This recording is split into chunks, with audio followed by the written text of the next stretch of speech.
So I think we are live. Today we have a really exciting game in the upper bracket between Team Intercourse and Five Innogates, who are both tied for first place at the moment. So a pretty impactful game. Whoever wins today will be propelled into first place. And we're just about halfway through the league phase of this tournament so far. So it will be a solid win for either team who manages to take it. We have a Nocturne ban and a Zed and Karma ban coming out to begin with.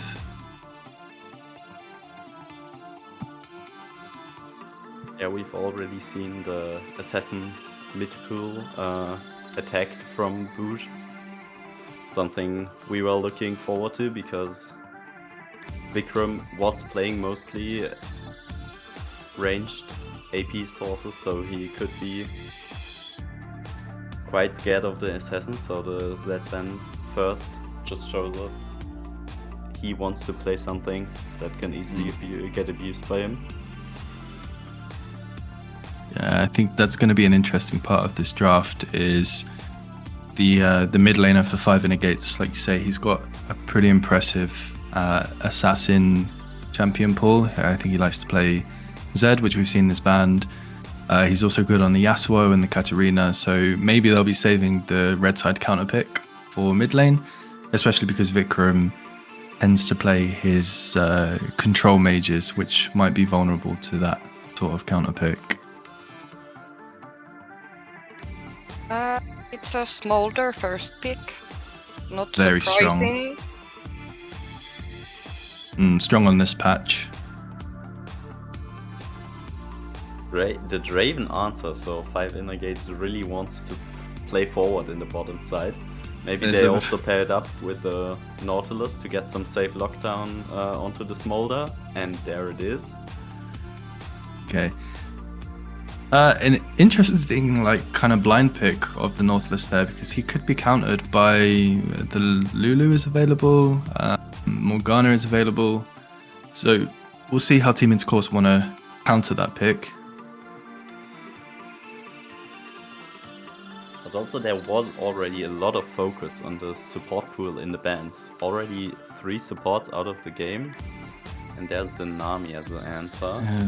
I don't love the Nami pick. I have to be honest, I think Lulu would have been much more effective and safe here in helping that smaller scale through into the mid and late game. I mean, the Nami struggles, if anything, into Nautilus. So an interesting choice. Maybe they have a reason that they're so confident on that. Yeah, so far Five Innogates bot lane looking pretty scary.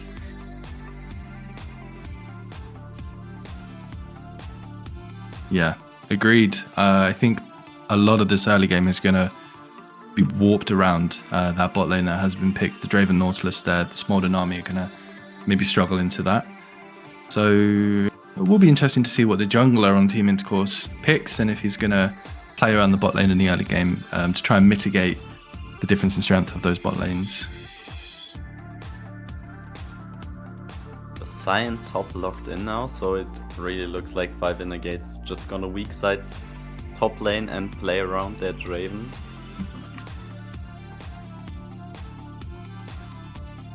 Yeah, very interesting handshake. Life of a top laner.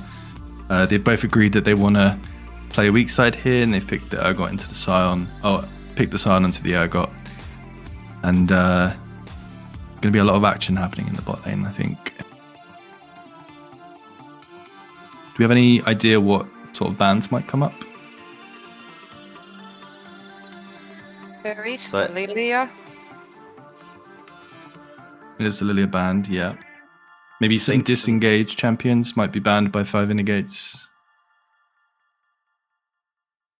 The Varus ban, that's quite interesting. Maybe they think the Cyan's gonna go jungle and they pick a Varus top lane. That's an interesting read.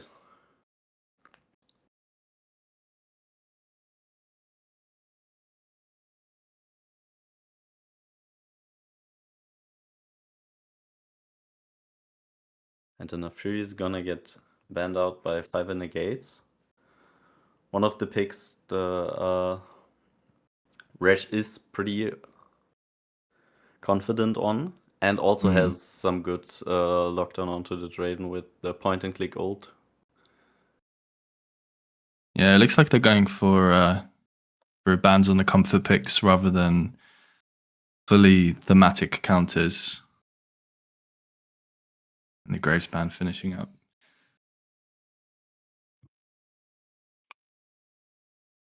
So are we expecting a blind mid laner here, or is the Sion going to be revealed as Sion jungle?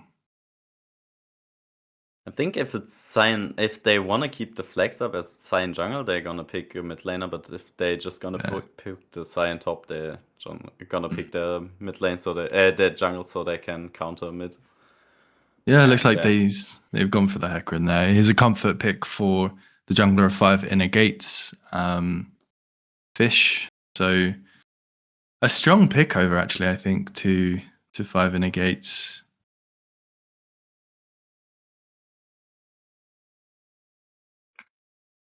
Demon's Course, of course, being forced into blind picking their mid laner. The Nivea looked really interesting because there is not a lot of mobility on 5 inner gates. They can't really get out of the ult and the wall, so the Nivea looks pretty good here. Yeah, I mean, I think it's a really interesting draft from Team Intercourse because they've gone for 2 champions who kind of excel at wanting to keep the enemy champions at mid-range and are really good at doing that. And Urgot is kind of an insurance. Like if the Tsar, the Hecarim, and the Nautilus, if they dive in, then the Urgot is just, he puts his ult on somebody, he runs around, he deals a shit ton of damage in almost melee. So I don't mind that at all. And they've was drafted Zinzao there as, I think, some extra appeal for the Smolder in these team fights. Also a really strong jungler currently, who can just set a Hecarim behind early. Yeah. I think I prefer the combination of Nami and Zin against the Nautilus and Hekra. But the draft's finished there. They've counterpicked the Katarina into the Anivia as we were talking about before draft started. So some interesting matchups in the mid and bot lane. It looks like top might be a bit of a stalemate handshake farm lane, but I'm expecting a lot of action in mid and bot.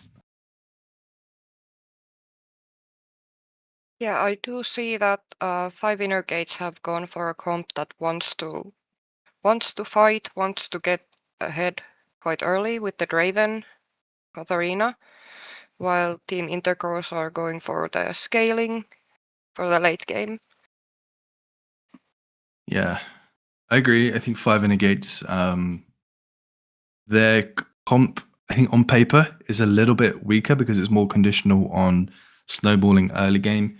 I think once they get to those 5 versus 5 fights in mid and late, the Katarina is going to really struggle to get into the fights, especially if Anivia and Nami are holding onto those spells. They've got the Anivia stun, they've got the Nami bubble and ultimate, they've got the Zin ultimate as well. Like these are all things that can disrupt Katarina from jumping in and doing what she wants to do.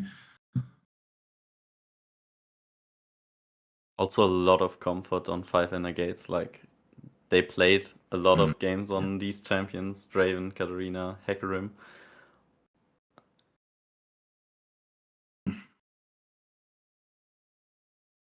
So I think there's gonna be a lot of pressure on Sin keeping the early game for Team Intercourse together, because he's like their main strong point in the early phase of the game. So he's gotta look for something, not getting his team too far behind. Yeah, I think that's a really good read. The Zin might struggle with the solo lanes that he, or at least the mid and the bot lane that he has. But he might not necessarily want to play around top because the plan may be to weak side that lane and then play towards his Smolder and Nami. And the point you raised as well about the comfort picks, it's a really interesting kind of like meta dichotomy that we have a lot of teams who are playing for the kind of ideal themes in their drafts, like they draft superior, disengage, engage, comps that really work well together. And then you have some teams who are just drafting just full comfort, these champions that they have, 500, 600,000 mastery points on, hundreds of games. Even if it's not ideal, like we're talking about the Katarina here. So it's kind of a clash of philosophies, and really excited to see who wins that. Yeah, I'm expecting this to be a very interesting game.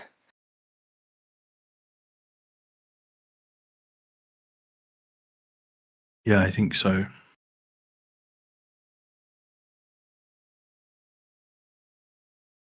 I also think if it goes the way 5 Gates planned their draft, it's gonna be quite a bloodbath with Draven, Katarina trying to get kills everywhere. So that's also gonna be a lot of fun, I think. I can see this game going one of two ways. Either it ends at 15 minutes with Draven and Katarina on 20 kills each, or it goes for 45 minutes and Smolder just 1v9s everyone at the end of the game. So, yeah, looking forward to seeing how that plays out. What do we feel about the top lane? Do we have any idea on who probably wins the Urgot Sion matchup?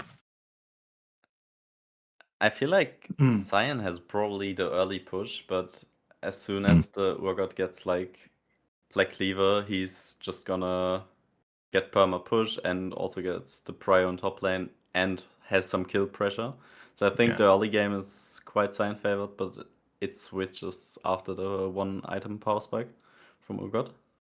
Yeah, I think I would agree with that. Like Urgot is a really strong champion at level 1, so he can maybe use that advantage to gain control of the wave and hopefully mitigate what traditionally he has a weaker kind of quite a long time in the game, actually, from level 2 up until maybe even level 8, where Urgot is weaker than average. But then once he gets to level 9 and he gets that power spike of the 5 points in W, if he opts into that, he becomes an absolute monster in the top lane, especially with the Black Cleaver power spike as well.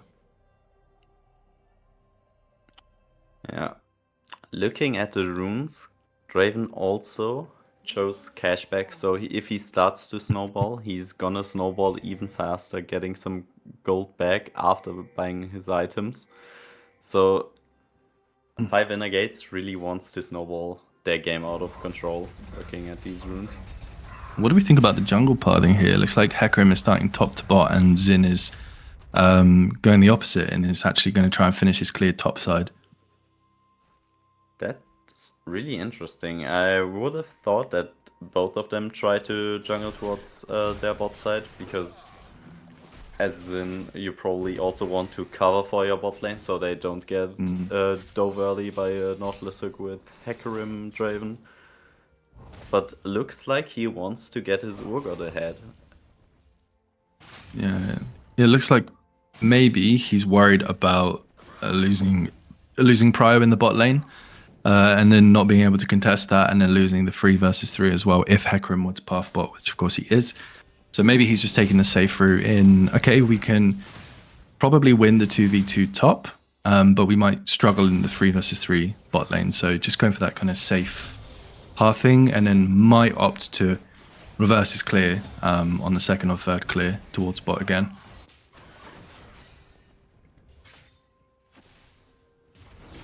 And as we can see, Urgot getting the push early on in the lane. If he is able to crash that wave and have it bounce back towards his tower, that puts Sion in a really precarious position, really vulnerable to a gank. It does look like he is going to get the crash. So in about 1 minute from now, this Sion could be in trouble. But the Xin Zhao got spotted while doing Raptors, so 5 Gates know that Rash is coming towards that top side, so Sion also knows he should play safe. And maybe sacrifice some minions just to not get ganked.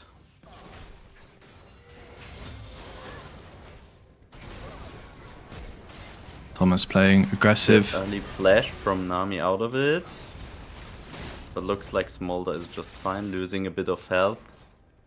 Good hook by Thomas. Yeah, and I think Atrexu on the Smolder coming away in a better position than I expected, with the hook landing onto him and the Draven following up with the axes. Didn't have to burn flash or barrier.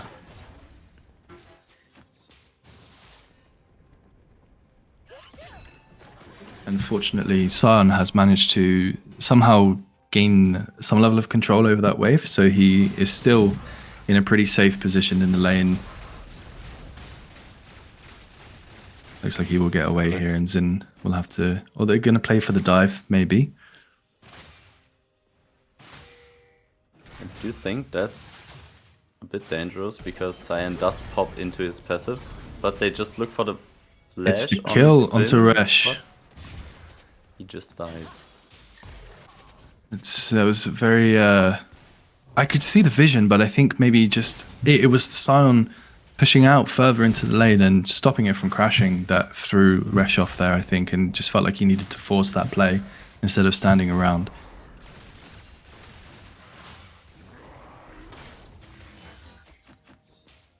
Yeah, quite unfortunate for Team Intercourse.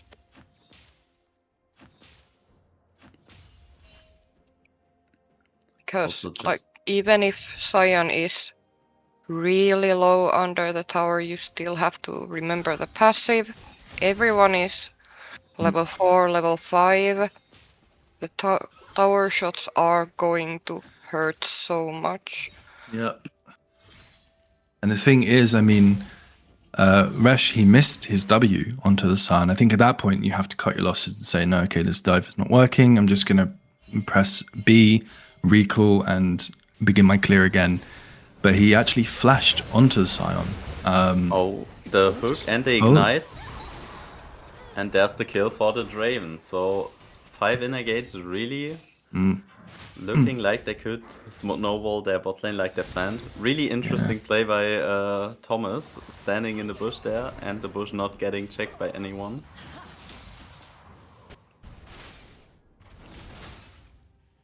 Yeah, if you're playing against Draven Nautilus, I do think that you should check the bushes every time you don't see the Nautilus.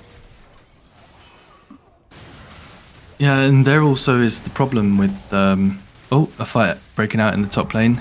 Looks like it might be a little bit doomed. Out, but doesn't look like he's gonna live. He is gonna get taken down here. Yes, the first kill for Team Intercourse.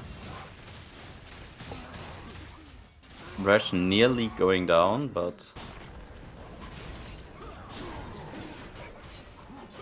5 inner gates, seeing Team Intercourse's jungler topside, decide that alright, we will trade the kill for the Drake, which is pretty smart. Yeah, definitely the correct play, and I mean, I think Team Intercourse would have struggled to contest that, even if Resh was bot side, just with the lead that this Draven now has. Coming back into lane with the serrated Dirk, he is going to hurt with those axes.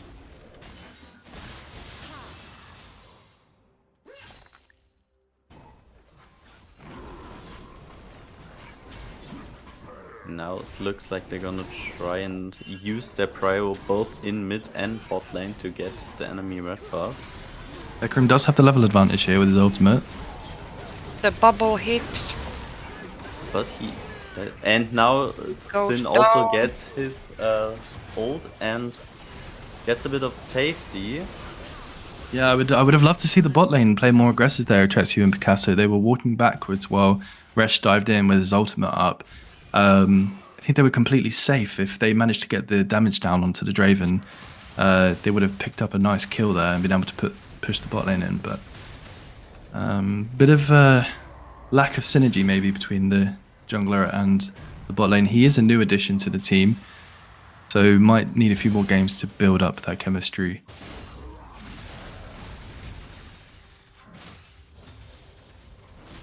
And also Katarina picking up a kill from that fight.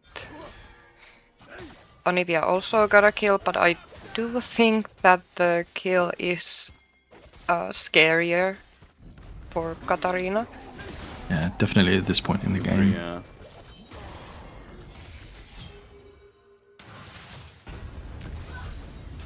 The Sion choosing to charge forward, very aggressive play. Hecarim running in, but he does not have his ultimate available. Krish might be in trouble here. Now Vikram's moving too, And it's just dash after dash after dash from the Katarina, manages to get away there. Really strong engage onto the Hecarim. I don't think he has any way out of this. He does not have his ultimate up. Gets taken down. Resh is able to survive. Really, really excellent audacious charge onto the Scuttle Crab to get away unharmed. And a double kill for the Urgot. but the Triple. nice bubble from Nami. They're going to get the kill onto the Draven. Wow. Well, they might And the also tidal wave get trying the to give Smolder Nautilus. some- No, tidal wave didn't quite reach. That is, I think everything went right there for Team Intercourse in that play. They managed to pick up the 3 kills in the top side and then also get the kill in the bot lane whilst only 2 versus 2, where you expected them to be struggling a little bit weaker, but getting the kill onto the Draven, who does still have a gold lead, but Smolder with superior scaling won't say no to that. And also Urgot with a 1k lead top lane now finished his Black Cleaver and the Gluttonous Greed. So he should be just fine bullying the Cyan out of the top lane now. Yeah, and once Urgot gets that level 9, he is currently level 8, but that level up, I mean, he's strong now, of course, but it really cannot be overstated exactly like how big of a power spike that level 9 is for the Urgot. Wouldn't be surprised if we saw a solo kill in the top lane.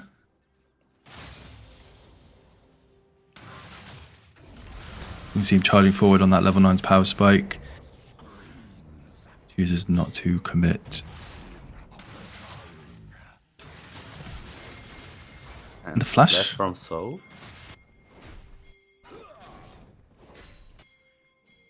Might see another river fight here. Yes. Yeah, the slight overextension into the river by Magnus while his team weren't able to support him. Maybe a little bit more patience there in allowing the Anivia and Nazin to rotate. So now a big shutdown on the Katarina allows her to snowball even harder. I'm surprised that Team Intercourse are contesting this.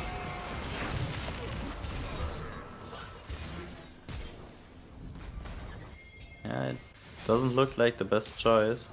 Yeah, Now the it looks TIC in for Magnus. a little bit too little too late there from Magnus. I mean, they had the mid lane pushing. Maybe they could have gone mid and just tried to trade the grabs for 1 or 2 plates. That might have been a safer choice for them. And the fight breaking out in the bot lane manages to get the Nautilus ultimate onto the Nami, who they are focusing. Draven flashes forward into the tower, takes the tower shot and goes down to Atrexu, who picks up the kill. Also again, a really nice play from Picasso. Nice bubble, delaying the Draven damage, the knock up from the tidal wave. Just buying time for Smolder to get some Qs off and getting damage into the Draven. Really nice play by the support there. Yeah, here we do see that Draven players all have one thing in common, and that's being mega aggressive, flashing into towers. Sometimes it works, sometimes it doesn't. Unfortunately, this time it hasn't seemed to work.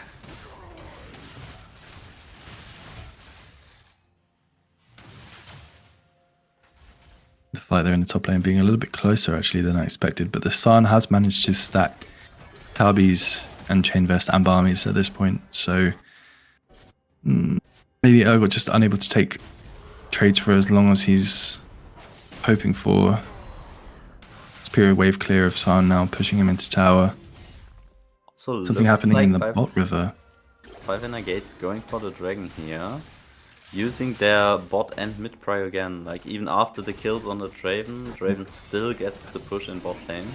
It looks like they might try and contest if we continue watching this dragon fight. Or, no, they're just clearing their vision.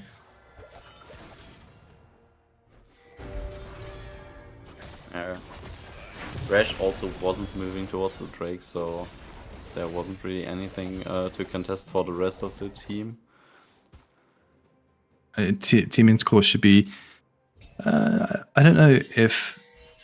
They should definitely be thinking about the dragons at this point now that 5 in the gates do have 2 of them picked up. Next one will be Soul Point, and they're only, after their third dragon, 5 minutes away from Soul. So hopefully they're going to start contesting this.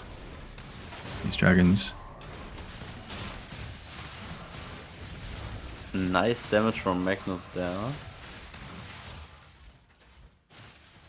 But Cyan is just fine, and Soap just gets out of it again. Interesting, it looked like he had his ultimate up to me on the UI. I think he would have been able to get the kill. I think he had his ult, but Cyan can just use his own ult to not get pulled in because he's unstoppable, so I guess, okay. He just uses his ult now and gets the kill. And a fight breaking out in the bot lane. Nautilus manages to load his whole combo onto the Nami. It looks like Atrex, you will follow up soon. Tomaso tanking the tower shots there. And we move to a fight breaking out in the top lane. Oof, so close. Vikram teleporting bot lane. Draven almost getting Anivia to her egg form. Chaos all over the map here. Looks like a bit of a miscommunication from Vikram and Rash. Vikram teleporting bot side while Rash was trying to go for a fight in the top side jungle. And then having to fight it out 1 versus 2. Yeah, I mean, I was very surprised to see how close that was actually. The Xin, I think his W, the first instance of it hit, but then the second got cancelled. And I think because of his death, if that second one hit, he would have actually got the kill on Katarina. Really close fight. I think, do we think that Xin will contest the Rift Herald here, or will he just full clear to bot lane? It looks like he is just full clearing, but I do think he could contest the Herald, especially with the lead they have in top lane on the Urgot. And Atrexu gets deleted by the Katarina jumping in. Really good hook by Thomas. Yeah, 4 kills on the Katarina. Absolutely scary. And she needs to be shut down quite hardly. Yeah, there's a little bit too much chaos, I think, from Team Intercourse in these fights. If they were to take these more coordinated front-to-back 4v4s, 5v5s. Vikram in trouble. Still has the passive. Thomas tanking here, he can't tank anymore. They're not going to get the kill. Looks like they want to go for the redive though. No, they're just going to run away. Yeah, not against the Anivia wave clear. Anivia with egg, of course, very difficult champion to dive. Manages to outplay that 3 versus 1 dive in the bot lane. Well played by Vikram. Yeah, and while 5 inner gates focused on diving Vikram, Resh manages to pick up the Rift Herald. Yeah, really good cross map.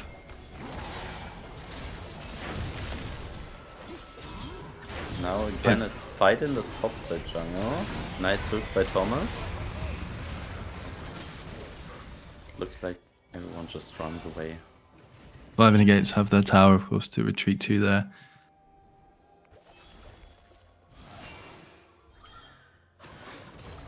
Also, Katarina connecting with her team is very scary. She's close to her second item right now. Looks like she wants to go Shadow Flame second, so a lot of damage.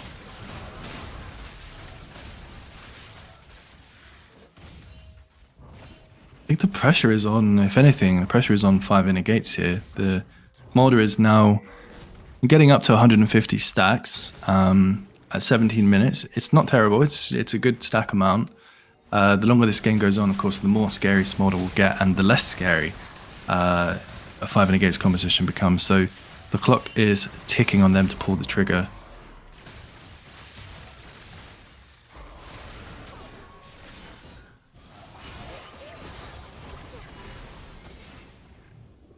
I did expect the 5-1 Urgot to do a bit more than lightly tickle the Scion, but Scion having the tabbies built, Sunfire, so much armor He already. Yeah. also holds quite up quite well on the farm, and the lead doesn't grow in top lane. It's still 1k like it was over 5 minutes ago. So Yeah.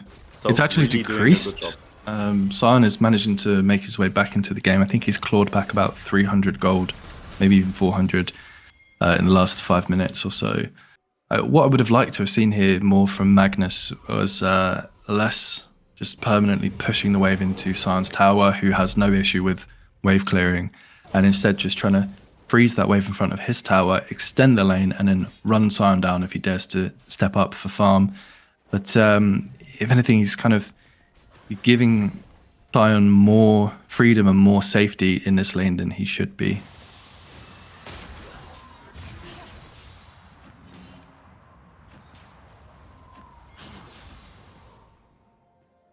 Yeah, I do see Nami getting an Imperial Mandate as a first item, which is of course a must for Nami. I mean, currently. This Maybe fight not here is after really the- good for team intercourse. I mean, the problem is that Draven just can't walk forward into the Xin Zhao ultimate, and he can't deal any damage. Crescent Guard really getting a lot of values in these scrappy fights in the enemy jungle when there's no Katarina dashing into him.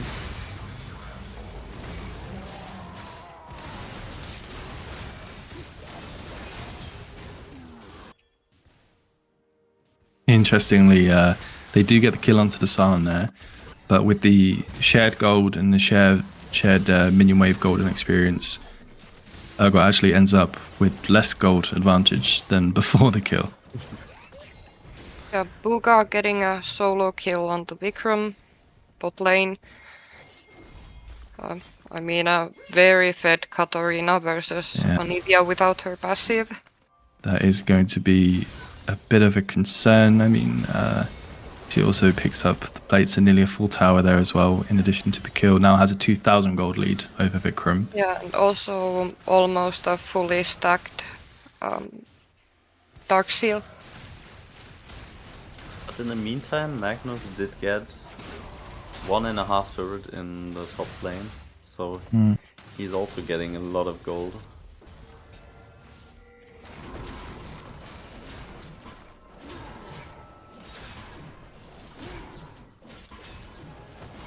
And if Team Intercurse play their fights well, they can always interrupt the Katarina when she tries to ult or dash in with a tidal wave or a bubble, or even a Nivea Q. Yeah, I think that's exactly what Team Intercourse should be looking for here. It's these fights where they can have all of their team working together in conjunction and using their CC to shut down the carries of 5 inner gates. But when it's these 1v1s, these 2v2s, they don't have enough of the CC. Like Anivia alone isn't enough to hold off the Katarina. But if it's a 3v3 or like a full team fight, then that's something that they can look to do, which we might see here. Xin diving forward onto the Draven flashes away. Katarina jumping into the back line. There's no CC left to... She does get taken down. Yeah, Katarina picking up a double. RT Tracy, you getting the shutdown. More. Now Magnus coming in and getting 2 kills back and the mid turret. So the fight looked Not so good for Team Intercourse at first, but they, with their top laner moving in, they turn the fight around. And Soap is a bit late and now has to flash. Yeah, a little bit of cockiness from Soap there on the Sion jumping over, and he finds out that Team Intercourse, in fact, do have the damage to kill him. Forced to flash there. I wonder if if Team Intercourse would have had the damage to actually peel off of that tower and go and do Baron. I mean, they had the death timers. They have, I'm not sure of the items on Anivia, but maybe she has Leandries at this point. Maybe it would have been an angle for them. I think that would have delayed their timer, and they really want to contest this Drake, not giving 5 gates the soul. That's a good point. Yeah, they probably were trying to keep their temper there. Resh jumps in with the Crescent Guard, managing to soak up a lot of damage. Fish dives in, gets... And the 3-man fear from Urgot as he jumps in. But Katarina is doing some work in the backline, already up to 4,000 damage there. But now she's Resh all left alone on this side. Resh left to fight 1v3. Unfortunately dies. While the Katarina is chasing left of Team Intercourse away. Katarina doing everything that she could to try and salvage that fight, but Resh and Magnus on the Xin and the Urgot just doing too much damage in the back line. Sion also going down. Sliver playing this really well, in fact, spacing incredibly.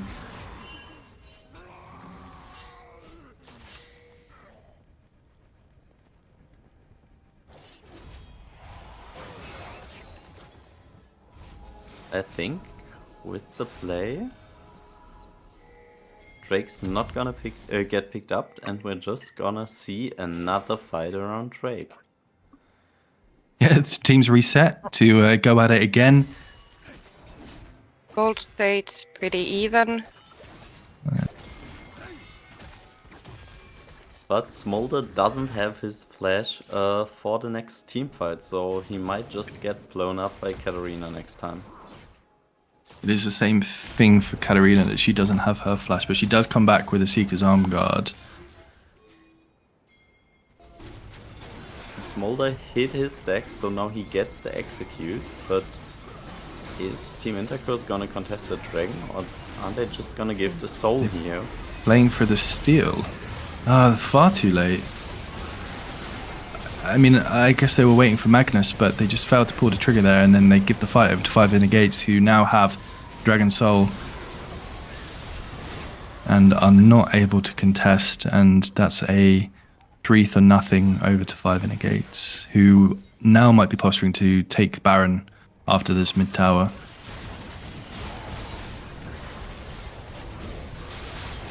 Magnus trying to save it, but just dying as the rest of his team, so now it's really a free Baron for 5 Gates.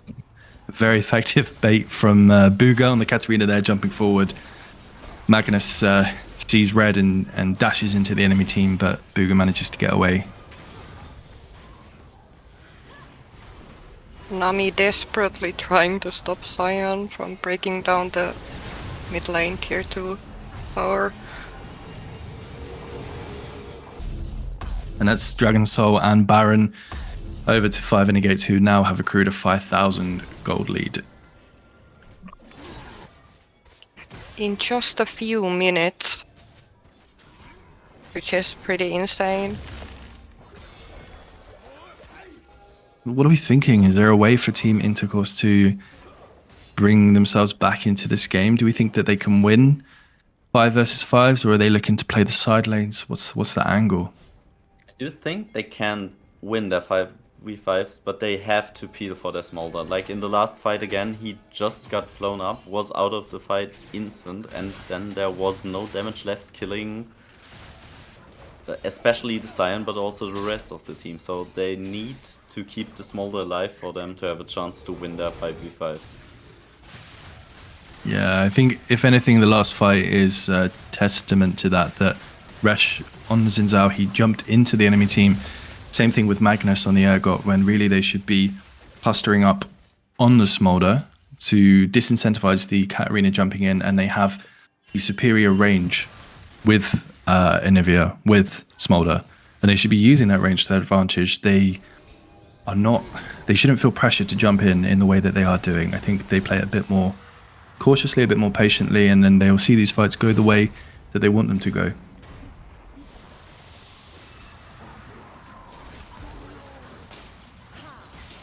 Yeah, I do want to point out Katarina having 13 Magi stacks.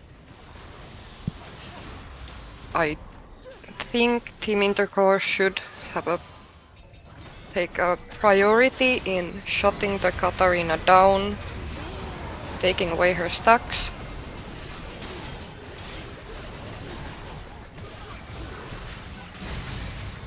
Trex, you're just feeling unsafe to step forward.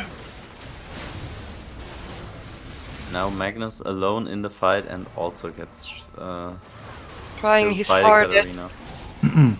but it isn't Gets the quite execute enough. and the shutdown. But Oh, the Draven Seekers. picks up the Oh, kill. God. Katarina barely surviving that. Yeah, I mean, really liking what I saw from Atrexu on Smolder there. Tried to outplay the Katarina, but just not able to kill Katarina through those dashes in the Seekers guard, who is now up to 23 Magi stacks. Very scary. But also I feel like we've seen the angle for their fights because Smolder dealt a lot of damage because he wasn't instantly killed because the Xin Zhao used his Crescent Guard to keep the enemies from the Smolder. So we saw how they want to play their fights, and now with a bit more stacks, Smolder might even kill the Katarina the next time.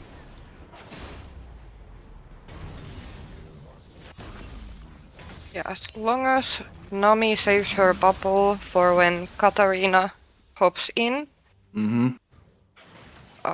Yeah, I mean, I think that between the two of them, they are like Smolder, Atrexu on Smolder and Bugo on Katarina. We are kind of speaking about them as if they are each the win cons for their teams. I think that's fair to say.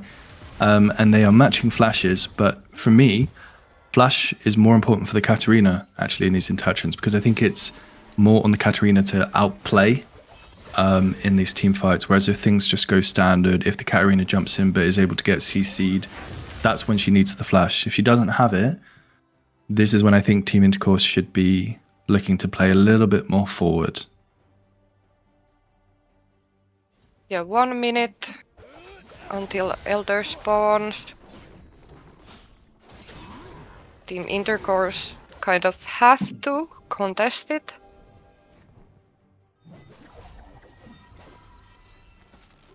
If they don't, I don't really see a way for them to come back to the game.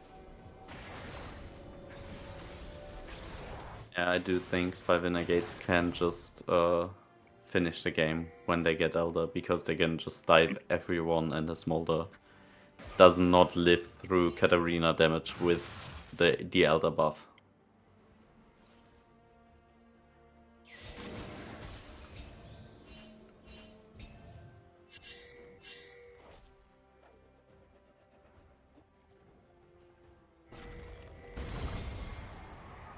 Gates looked to set a trap in the bot side tri-bush, but nobody was moving into it. And now We they know that started up. we are going to get a fight here. 5 versus 5 is happening. We'll see if Team Intercourse can play it in the way that we discussed. The double stun coming out from the Anivia. Booger in the backline here, trying to find a way to enter the fight. Does manage to get the ultimate, but gets And the Katarina's CC'd. down! Katarina goes down. I think this fight has to, but they do manage to get the Elder Dragon on 5 Inner Gates here. And that's going to be the difference maker, unless... Really good damage by Vikram, and also Magnus just keeping them away from his Anivia, but he will die. It's 3-4-4. 5 Inner Gates getting the Elder. I hope Anivia is that- still alive, so I think she can just clear the wave, so they might have bought a bit more extra time. Yeah, she's going to be able to wave clear the mid lane here and probably rotate to the top once they try and push that in. Maybe they'll look for the Baron, but I think it'll be a reset here. But I really hope that Team Intercourse, they look at that fight and they see it as a positive. I mean, they went 3 for 4 against a team with the Elder Dragon buff, and that's how they want to play those fights moving forward, is wait for the Katarina to jump in. All of the pressure is on the Katarina to try and change these fights. So hold those important CC spells, hold onto the Nivea stun, hold onto the Nami tidal wave. And when Katarina jumps in, then you kill her. Also quite crucial in the fight was that Katarina did not use her hourglass, so she was just CC'd throughout the damage and couldn't use it. Which meant that she couldn't buy extra time. Starting up the Baron, but Magnus is bot lane here. He does have TP, but I think it's just going to go down. 5 Negates taking the Baron for free.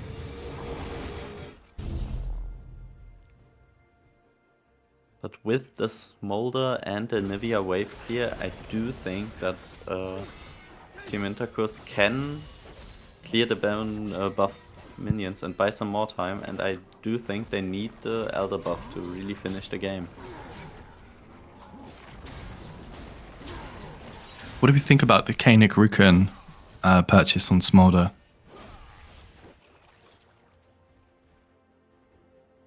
It's really interesting. I do think he has enough damage. He's gonna get more damage with his stacks, and we've seen in the fights, as long as he can live through the Katarina burst, he can kill all of the enemies. So I think it's a quite good purchase, because the extra magic damage shield makes him survive a bit longer. The extra health he can also use. Quite interesting buy, I would say. Yeah, I mean, I'm really torn between, I guess Kanik, like you say, it helps it survive the initial burst. Jack Show would probably have been better in the extended team fight. But then does he want the rapid fire to be able to attack from further back? But it seemed to work out in the last fight, so maybe intelligent purchase there from Retrexu. Sion just an unkillable wall.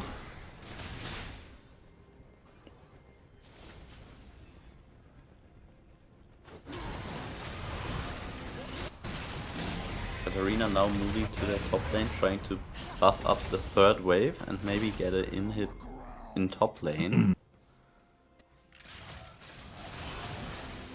What we are going to see as the fight goes further on here. Oh, he's going to see if engage onto Katarina in the top lane. Flash by the cat.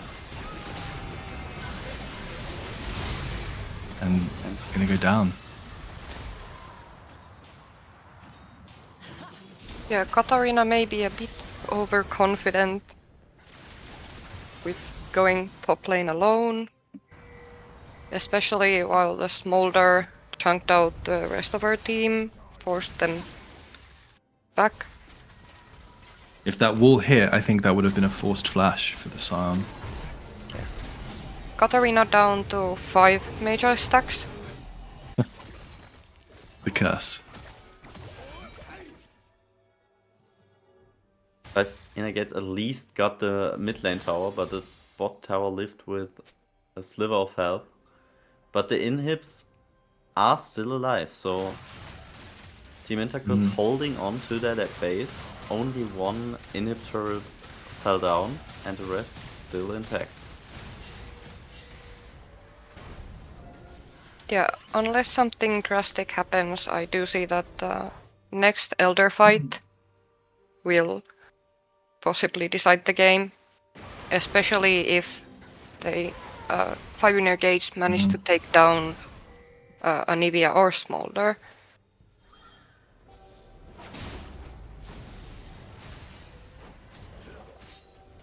Yeah, Team Intercourse faced with a real dilemma here. It's Picasso goes down. But they do get the jungler, so now 5 This is a Gates don't have a jungler. really big fight for Team Intercourse, who are going to chase down the Sion here. San does still have flash, and Katarina waiting on the sidelines to dive the back line. I really hope that Vikram is holding onto his Q here. Please do not throw it out. He manages to get stunned at the same time that Katarina jumps in. Atrexio He's stunned. is not at risk here, just manages to free fire throughout the whole team fight. And you think Draven's going to go down here. This is a possible end angle for Team Intercourse. They have Really the good. minions in mid lane. And also really good fight by Atrexio, getting over the wall before the death charge of Nautilus knocked him up, so nobody could follow up on the death charge. He was just safe over the wall, and when the team got stunned, he just pulled through his damage, and it looks like Team Intercourse might be able to finish the game here. I think they are going to finish the game. It's at least 20 seconds on anybody else. Hecarim can't manage this by himself. Hecarim will just get one shot, and then they'll take the 2 towers there. We've got 10 seconds until Katarina is up. I think that's game.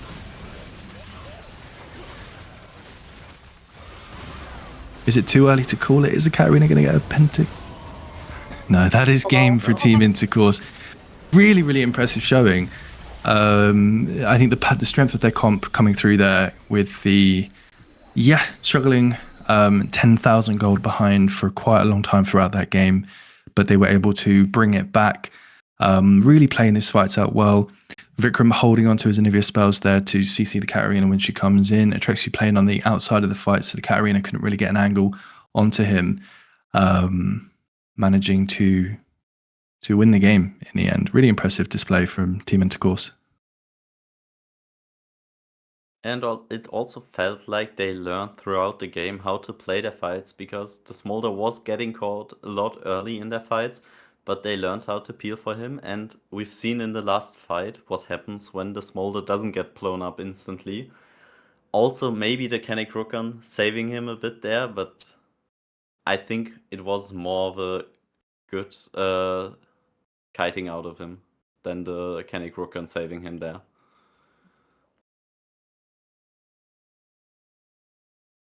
We have not quite the post-game screen that I was expecting. Maybe we'll transition to that in a moment. But yeah, in the meantime, really, really well played from Team Intercourse. I fully agree with what you've just heard Lucha say. I mean, the first few, probably for the first 20, 30 minutes, I would say, it felt like Team Intercourse didn't know exactly how they wanted to play the fights, what the priority was, what they should be holding their spells for. But every single fight that they took and that they lost, they learned how they could have played that better, which is a really impressive thing to do in a live, like, high pressure situation. So yeah, full credit to Team Intercourse. I think we have to talk a little bit about 5 Renegades, who were able to get that early lead, which is, credit in itself, because the pressure was on them to try and get that early lead because of their kind of, maybe we can say, inferior comp, especially in terms of scaling. And they did manage to get that early lead, and it was a big lead. We'll see if they pivot to something a little bit more traditional, something with better scaling and better team fighting in game 2. Yeah, here we saw the dangers of late game Smolder. Truly something to fear. And I think 5 Renegades could have won if they played the first Elder Dragon fight a bit more safe after they got the Elder Dragon. They could have just peeled back a bit and not instantly sacrificed their Draven. But after that, it was quite hard, because the Smolder got 5 minutes longer to scale, and he did a lot of damage in the last fight, as we've seen.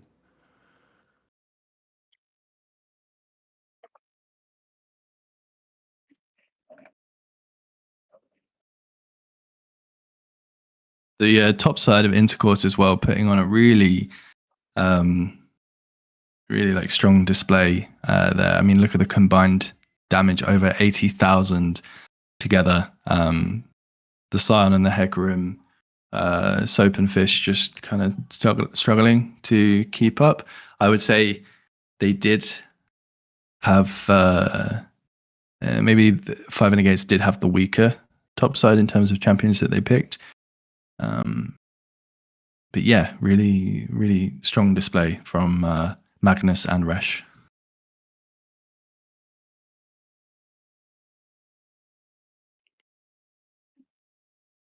Also, while the damage might not look that impressive by Vikram, I think he played the fights really well. Tried to peel for the smolder, used his wall and his glacial storm to slow down the enemies getting onto the smolder. So I do think it was quite a good Anivia performance. Yeah, I agree. Vikram had one job on that Anivia, and it was not dealing damage. It was how does he use his wall to prevent the Scion and the Nautilus coming in, and does he save his Q to stun the Katarina as she jumps in? And he did his job very well. Yeah, we have seen Vikram do very well with Anivia. So I think in the future, their opponent should be afraid.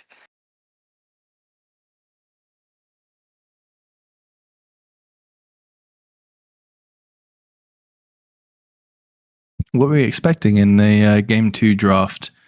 Any? Do we think Five Innergates might stick with the comfort champions, or will they pivot to something a little bit more traditional scaling? I do think that they're probably gonna pick a bit more scaling, but they can still pick a scaling inside of their comfort zone. Because like Slifer does play Jinx, for example, so he could scale up with Jinx, or also could try to play a dominant lane with Caitlyn again, but also dealing more damage in the late game than Draven. So maybe we see Karma Caitlyn bot lane if Karma doesn't get banned out again like the first game.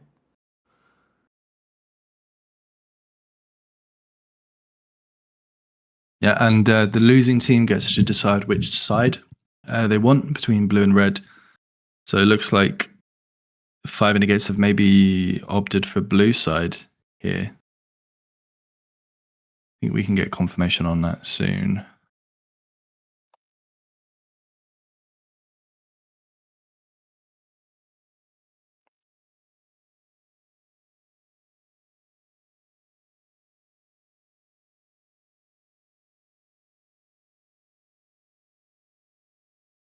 Yeah, so confirmation, they have swapped sides. So Five Innergates have gone for blue side here. Curious what the thought process is, if there's a particularly like strong champion that they're trying to pick up in the first B1 pick. Maybe they do want to secure the Karma, trying to get it B1 and play a strong bot side.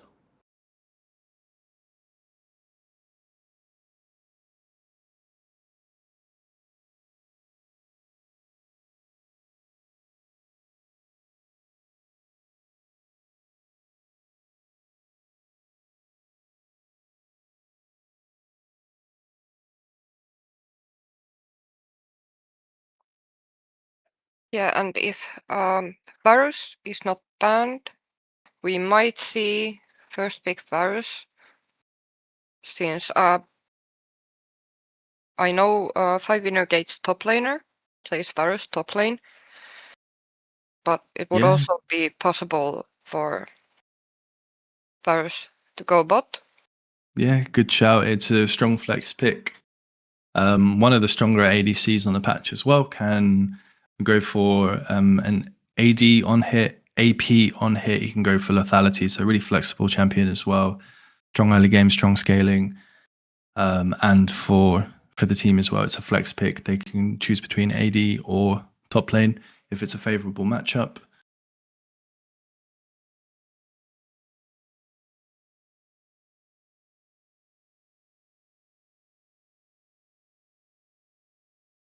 And if we had to pick an MVP for game one, it can be from either team.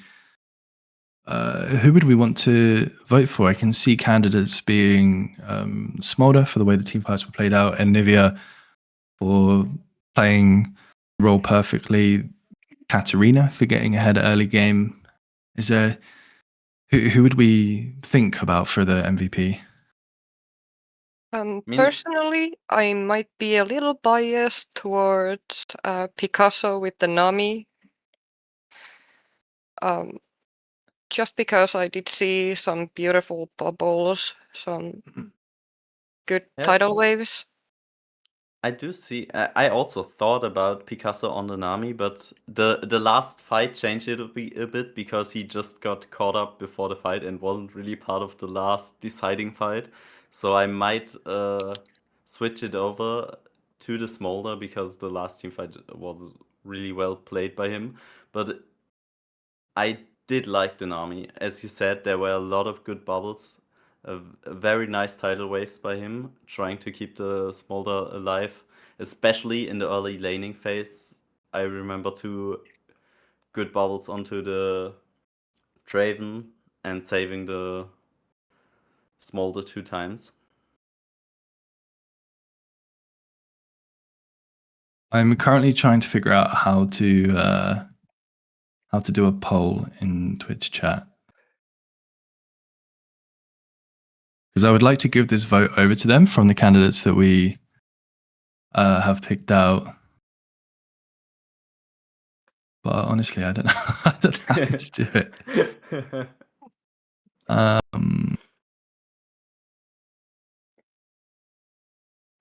I can only see predictions. That doesn't sound right.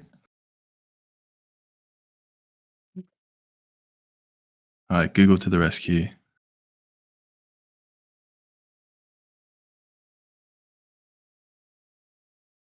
Okay, I've got it. Okay. Okay, so who were the Eli? Who did you say was your candidate for MVP? I think Picasso with the Nami. Okay, Picasso on the Nami. Lutra. Mine was Atraxio on the Smolder.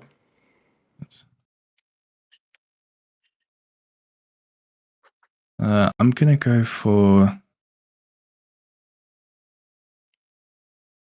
think, Rash on the Xin Zhao for me. Played really well, did a lot of damage in those team fights, and spaced, provided a lot of space for Smolder to do what Smolder wanted to do. So we'll do duration 2 minutes,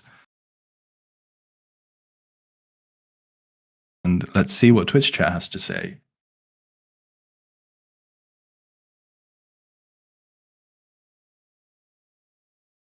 So get your votes in, guys and girls. Tell us who you think deserved MVP award for game one. I think we're just about to get back into draft here, hopefully for game two.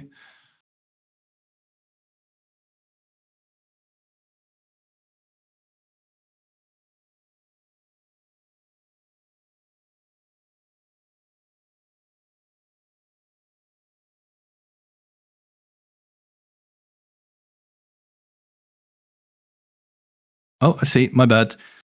So we've got a Nocturne ban, as expected, coming out from 5 Gates, and Team Intercorsa sticking with the Z ban.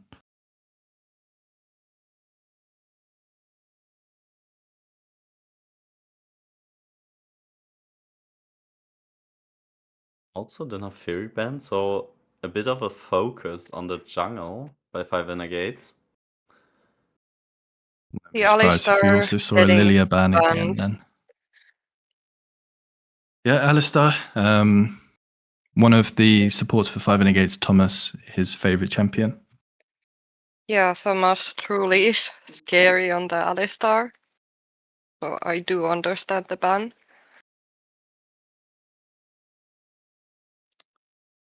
Both our calls for the first pick for 5 Gates, the Varus and the Karma, both still open. And there's the Rammus ban. Rammus pick. Really interesting. Not something I expected to see. We do see the Karma also getting banned.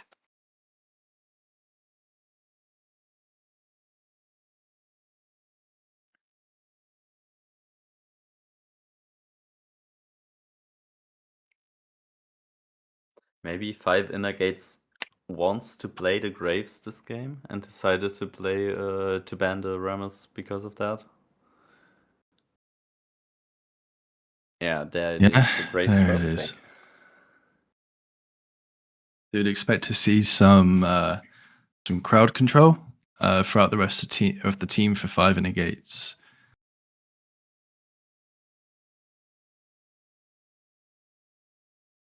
I'd like to see Team Intercourse follow up with some range here, some range advantage. I know that Vikram plays Xerath mid.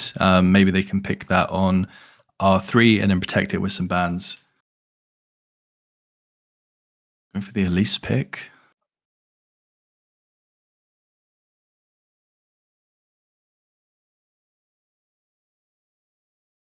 Interesting to see. It could still be the flex between jungle and support.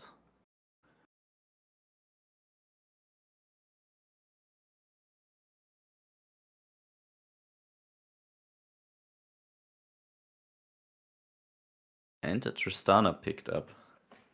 So Team Intercourse deciding to pick 2 flexible champions. Both could be played in the Elise, either jungle or support, and the Tristana could be played in mid or ADC.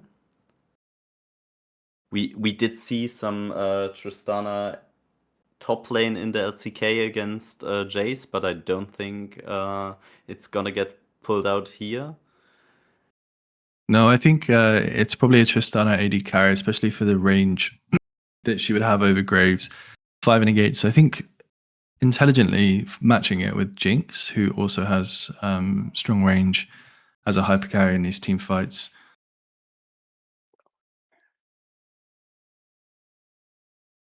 And the blind Malphite pick. That's interesting. I think that's quite exploitable for Team Intercourse if they want to.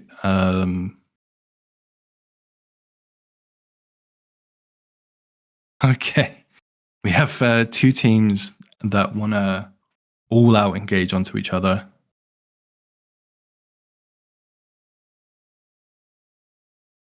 I'm really hoping that we see a Lulu ban from Team Intercourse. Yeah, I do think that's needed. Lulu Jinx, really scary. The Leona won't. Oh, the Morgana ban. So Lulu is still open. I think this is. I don't know about this. I mean, Braum is open, Lulu is open.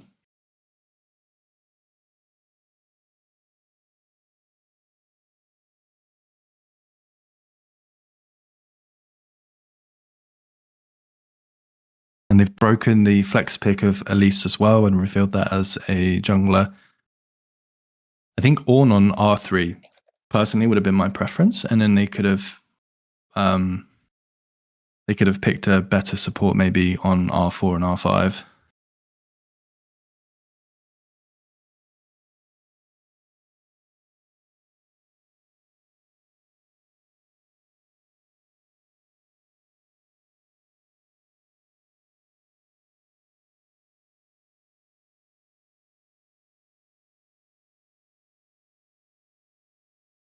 And there's the Malzahar mid lane. So if Tristana steps up one time, she might just be dead. Against the Malphite and the Malzahar. Not getting out of the fights then.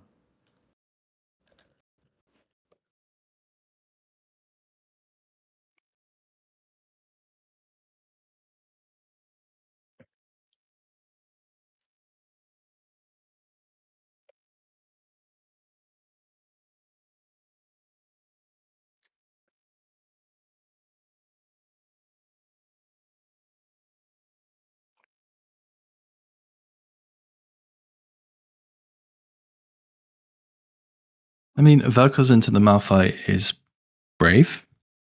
If Malphite is able to get the flank, but I think the problem for 5 Gates is they have 0 other follow-up.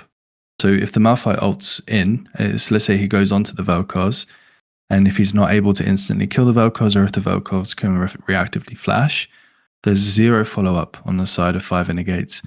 I think like a Galio pick might have been really nice. At least then, it's an okay lane for the Jinx Galio. He can heal, he can also follow up if Malphite goes in. But they're currently outranged and they don't have the engage to bring the fight to Team Intercourse. So I think again, I'm impressed by Team Intercourse's draft here. Yeah, I do agree. I also think the Ornn can just ult the rest of the team away if Malphite engages, so they get knocked up and can't follow up even if they want to, and they can just focus out the Malphite. Yeah, we shall see if the Braum can block the Ornn ult well enough.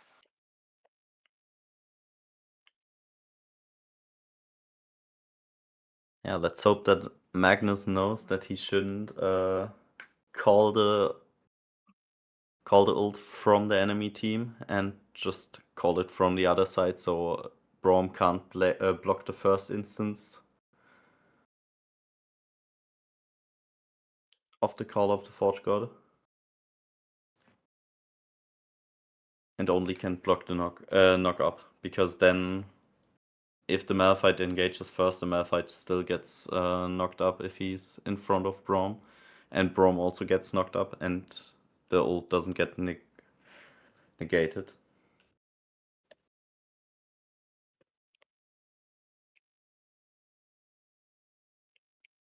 Yeah, I do see the Braum as a good pick against Team Intercourse's comp. But there might be a little too much to block. Yeah, I think the problem is if he shields backwards and tries to block the initiation of the Ornn ult, then he can't block the spells from Vel'Koz. It's just a bit too much there that they're relying on him for.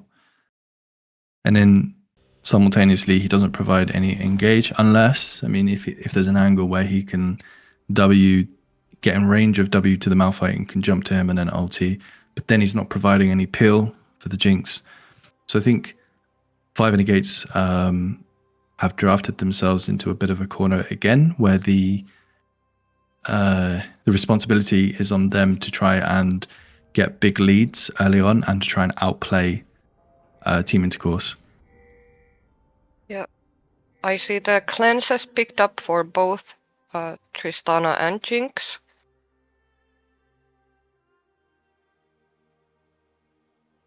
I The do Tristana, think it's needed. Yeah, especially against the Malzahar. And of course, cleanse against the Leona is basically always a must. I'm not a huge fan of Ignite on Leona. I think typically you can expect that any AD carry playing against Leona is going to take the cleanse, so Slifer has taken cleanse on Jinx. If Picasso goes in and he uses the Ignite, then it's cleansable, and it also gives the Slifer, I think, tenacity, I believe, as well. So Yeah. heal would have been the better spell for me here from Leona. We also have to keep in mind that the exhaust can also be cleansed from the Tristana. And the cleanse also gonna be used probably for the Braum stun, because Malzahar ult still is a suppression, so it doesn't work against Malzahar. So for Malzahar, she does need a QSS. Oh, true. Do we know if Mikhail's works? I'm actually not sure about that on the top of my head. Wait, let me check. I'm also not sure. Yeah. I do know that Melio ult somewhat. It looks like Mikhail's does not cleanse Malzahar. So yeah, I guess the idea is just to space or eventually buy that QSS if it proves to be a problem. But I can't see how, when you look at the team comp of Team Intercourse, how Malzahar ever walks within range of Tristana or Vel'Koz. Yeah. As long as Tristana doesn't decide to jump into him, she should stay out of range. Yeah. Vikram getting low, but Mbuga getting pretty low on mana himself here. Maybe he's looking to crash this wave and take a reset with TP for Dark Seal or the Amp Tome. Also, we have to keep in mind that everyone on Team Intercourse can cancel the Malzahar ult.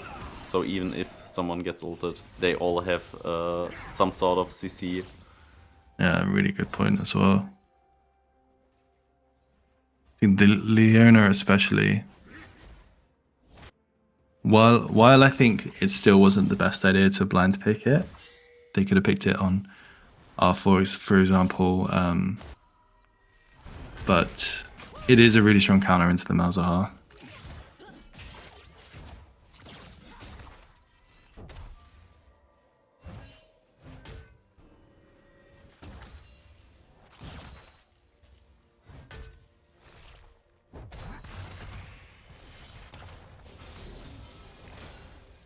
I would have expected that Ornn hard wins the top lane here. I mean, he has the magic damage against Malphite, who wants to stack armor. He has percent health damage as well, which is of course also strong into tanks. And he has superior wave clear. So well played by Soap to get the better. Let me see if I break it out. Yeah, so also starting with the Doran's Ring. Yeah. It's got Doran's Ring and Comet, so he's trying to pressure, poke the Ornn out of lane.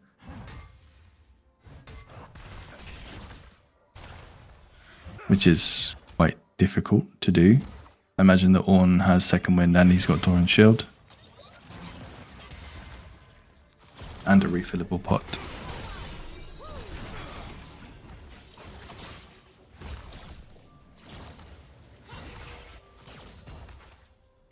Yeah, Tristana having to jump away to avoid proccing the Braum passive.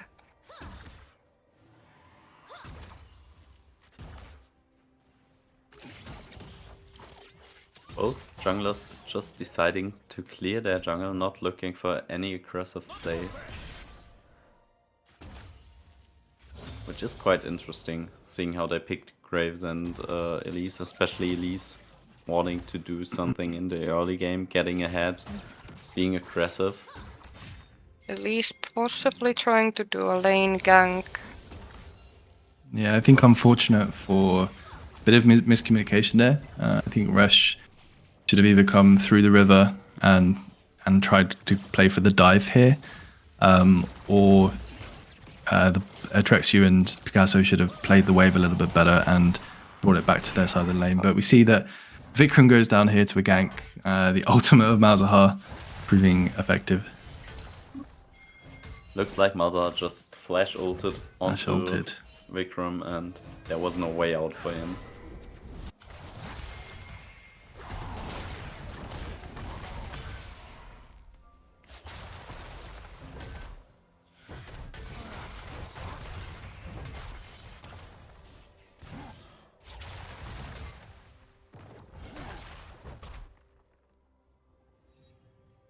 I am interested to see if this game will be as much of a bloodbath as the first game was, or are both teams trying to take it slower, more calculated?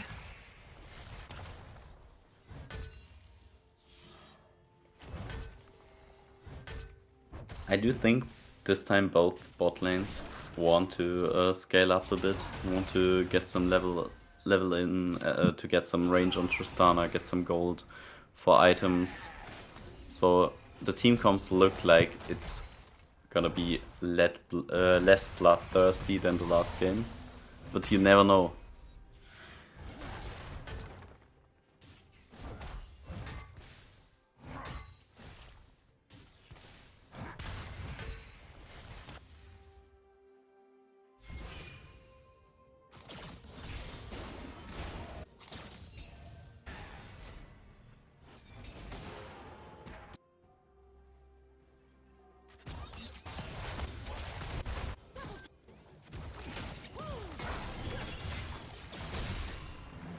Well, Ornn forced to flash away in the fight there.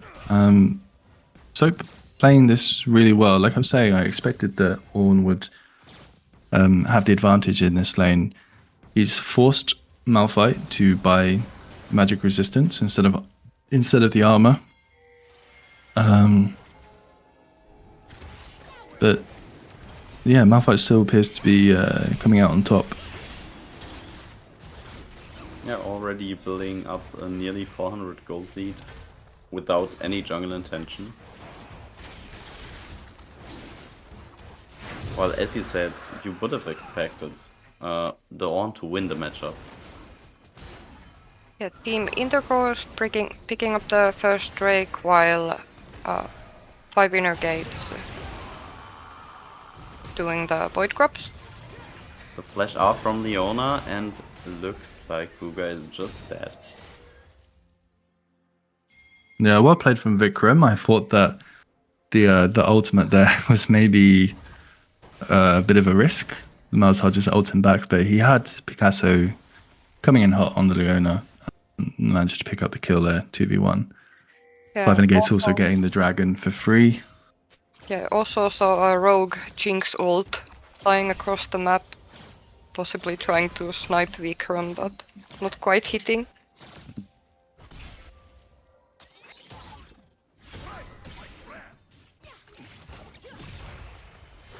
So it looks like Elise might go top here and then path back towards bot lane. No dragon for another almost 4 minutes, but they might be able to play for the dive or an invade onto Graves here.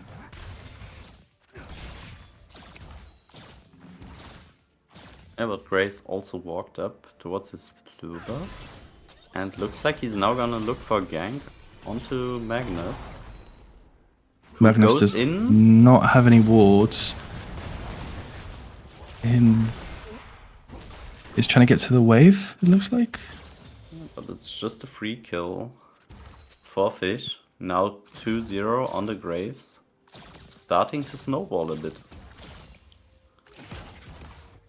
Yeah, 700 gold up. While Elise so far has been mostly farming. Good roam from Vikram and a great ultimate from Picasso, forcing Jinx to flash.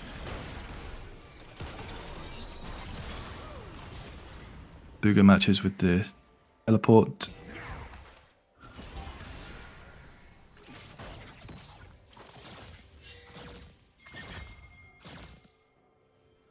Vikram still hovering. Yeah, I mean, Malzahar's flash coming back up very, very soon, and he does have ultimate, so he goes onto Atrexu. Is Atrexu going to go down? He gets hit by the Yeah. he gets hit by the caster minion and dies. Really unfortunate.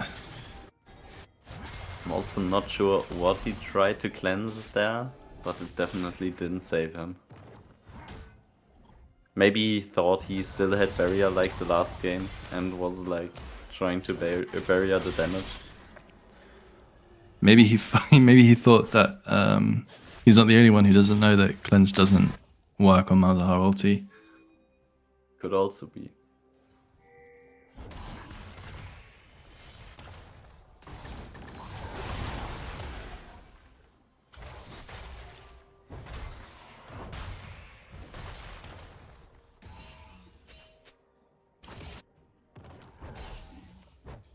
I feel like Magnus could play. He can definitely afford to play more aggressive on these waves. He does manage to get the wave to crash back favorably, and Elise is topside, so they could look for a gank here. But Malphite has flash. He does have ultimate as well. Yeah, it's quite hard to lock him down. He also finished his first item already.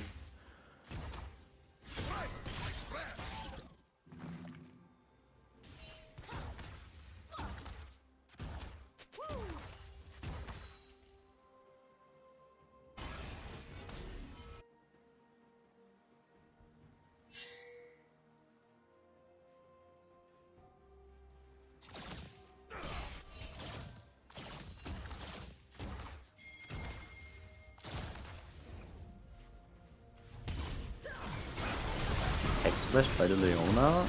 Complete miss of the ult. The cleanse of the Jinx together with the stun, and she gets the reset.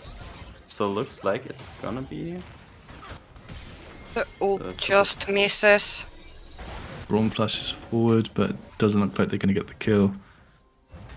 The Big are also forced to flash away, but dies regardless. I do think that might have been a miscalculation from Team Intercourse, because I saw Tristana ping the cleanse of the Jinx earlier after the last fight, so I think they thought there was no cleanse up, but the cleanse of the Jinx was up and saved her in the fight.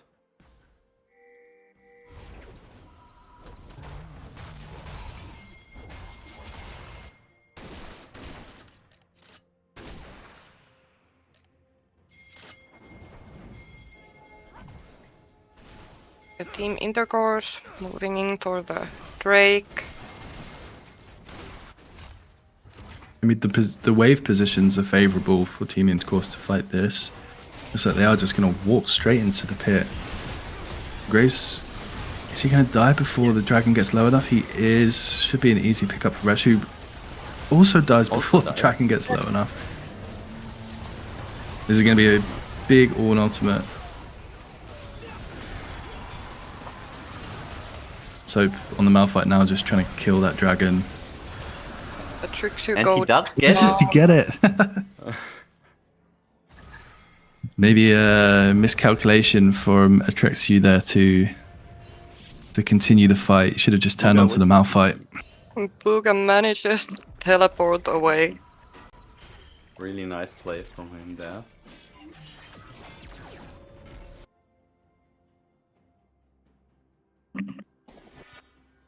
Can't say I've ever seen a Malphite steal a dragon with an auto attack before, but that's why I love this tournament.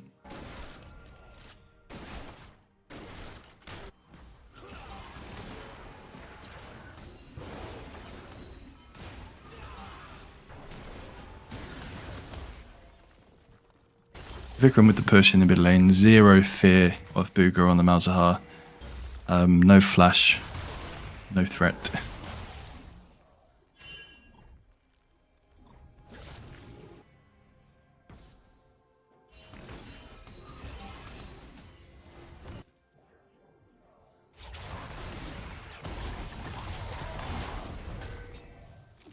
Another gank onto Ornn in the top lane. He does have flash available. Will he need to use it? Looks like he's walking towards that wall so he can E into it. No, it just flashes away in the end. Oh, nice double Really knockup. well played. Oh. Very, very well played. Gets both flash from Malphite and Graves, and also gets the 1-for-1 kill.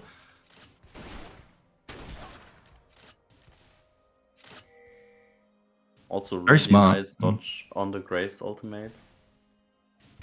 Yeah, I was convinced that he was walking towards the wall to use his E and then flash away, but he decided to walk flash towards the tower and then E the tower.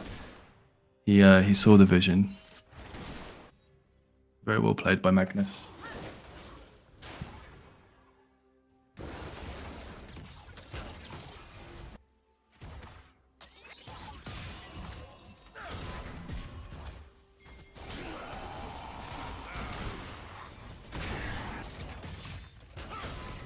Ikrim going down to the Yeah. Malzahar ult. Playing a little bit far forward on this Vel'Koz in lane. Yeah, especially since Fish on Graves has been very active, ganking both mid and top. Yeah, I mean, seen the damage from the Elise. She wasn't that active till now. Only 3k damage, but now looks for a bot gank. But looks like the Braum just gonna jump to the Jinx and be fine.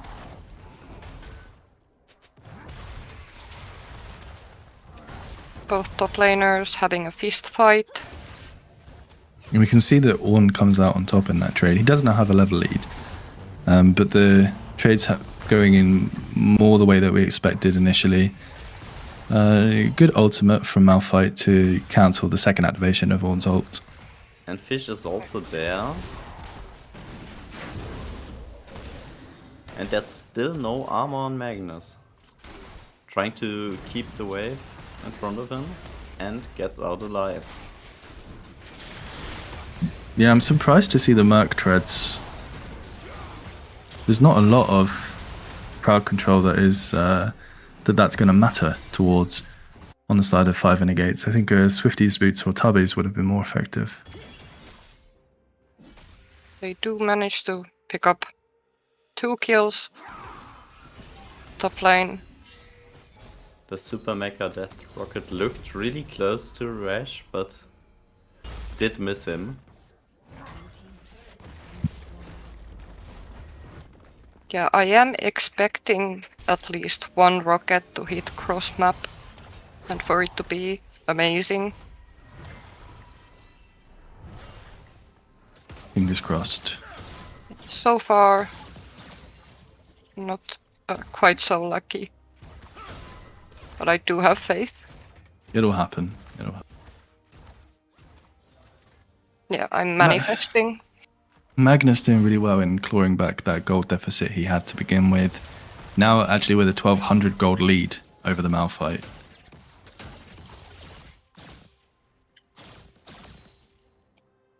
And I could see that lead just further increasing as the game goes on. He is more effective in the side lane than Malphite. He will continue to win the side lane battle. And he is forcing the Malphite to build magic resist, which is really good for this Tristana.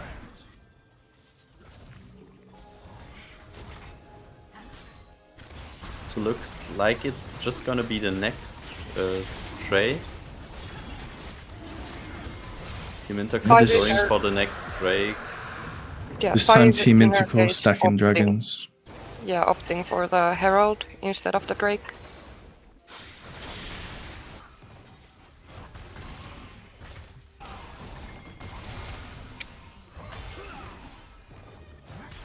I do think that it is a good idea to trade right now. They are a bit behind in gold, using the Herald to get some gold back, getting a turret, getting back into the game, but maybe the Herald's just gonna die before it crashes, and it's just a wasted Herald. Unfortunate.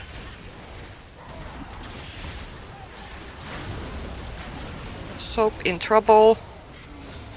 Fish goes down.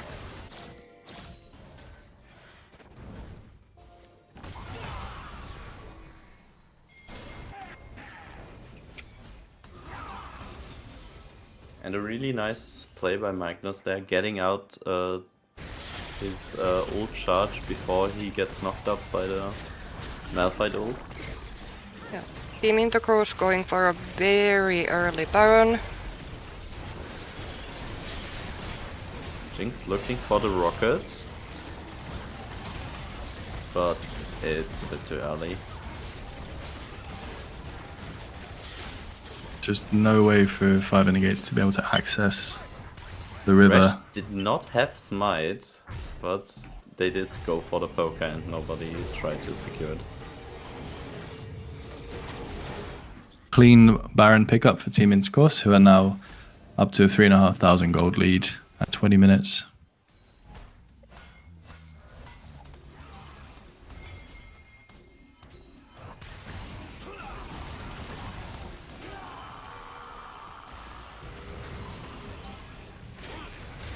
Looks like Booger is going to go down here. Does not have flash either.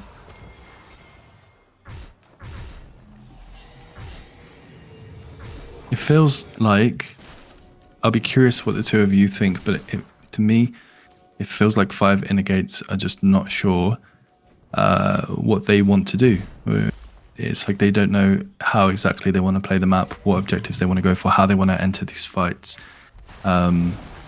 Maybe they'll figure it out over the course of the game, but right now it's like they're struggling to find the identity for their team comp.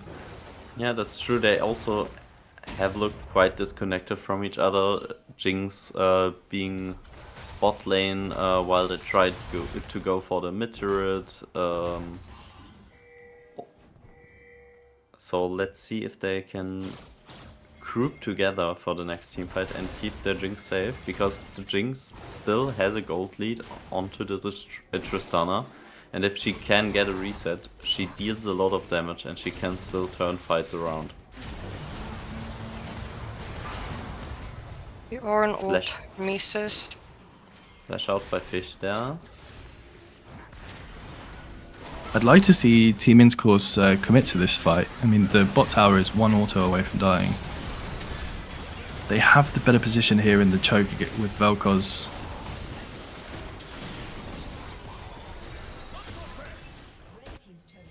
I felt like the Vel'Koz ultimate was maybe a little bit too soon, but it doesn't seem like it matters, and Reshma just one-shots Graves there.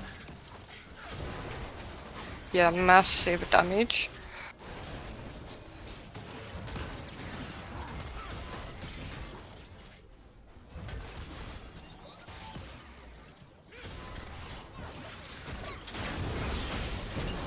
Resh going really deep and just giving a shutdown over to the Jinx. Yeah, greeting for the support. Yeah, I'm not sure about Thanks that. I to could everyone. understand it if Resh was trying to create space so the Jinx couldn't defend tower, but I think the Jinx was not in a position to defend in the first place, so bit of a misplay from Resh. Also, Bugha getting the shutdown on Vikram in top lane. Team Intercourse giving away 3 shutdowns to their opponent right now. Yeah. So 2 shutdowns onto the 2 carries of 5 negates.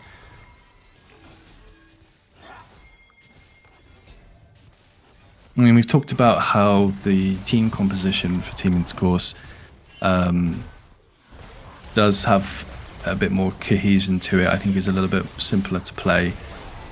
Whereas for 5 negates, they're relying a little bit more on Team Intercourse making mistakes, I think. But it takes... It's still a skill in and of itself to identify when those mistakes are happening and to capitalize on them. And that's what 5 negates are doing at the moment. And that's how they're going to get back into the game. Yeah, Drake's even at this point. Resh getting caught out, but using the repel to get out of the fight. Really nice usage. Team Intercourse still has a gold lead, but it is diminishing quite fast.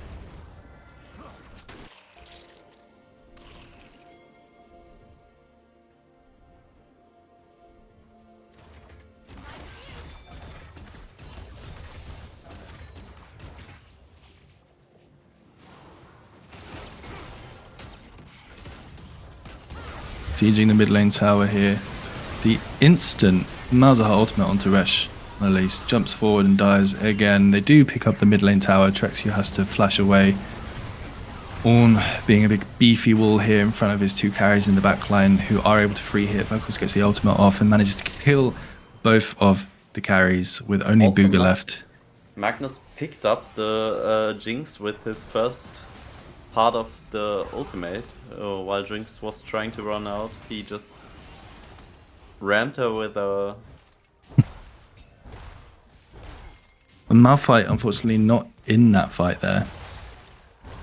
Choosing to side lane instead. Mintek was going for the topside turret. Yeah, Team Intercourse has taken all tier 2 towers now. And a TP by Bugha to the bot lane fight, trying to catch up Vikram, and looks like he is just dead here. It's interesting though, I mean, he's used teleport and he's used his ultimate Dragon isn't up for another 3 minutes. Baron is up, but I don't think they're going to be able to take it. So did he invest too much just for the 1 kill? I think it might be the case. Yeah, especially if might he gets go killed down by Resh. here. But the Malzahar is doing tons of damage with the Voidlings. Manages to Yes. kill Resh, but does die for it. Yeah, But I mean, I really can well- understand the desire to try and get kills, but he ended up using his flash, his teleport, and his ultimate effectively for 1 kill with no objective up that they could take. I think too much aggression from Bugha.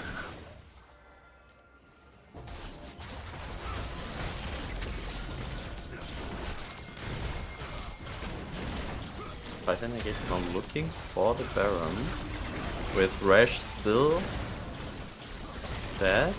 Looks like they might be able to secure it, but let's look at the fight afterwards. Maybe Team Intercourse can clean up. No, they're just gonna walk away, and it's a free Nash for 5 and a guy.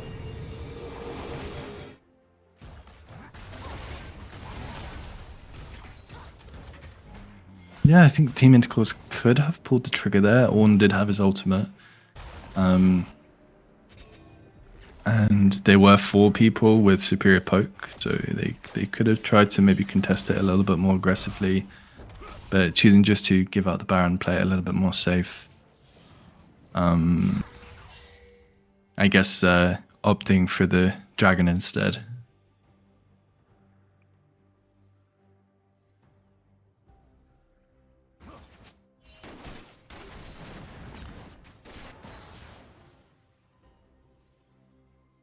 I do see that the Ornn didn't upgrade Tristana's Infinity Edge, and I'm wondering if the item he upgraded is a better choice in this scenario.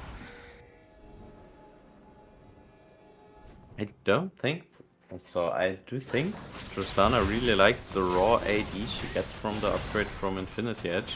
Yeah, Yeah, I think that's a mistake. Definitely should upgrade the Infinity Edge.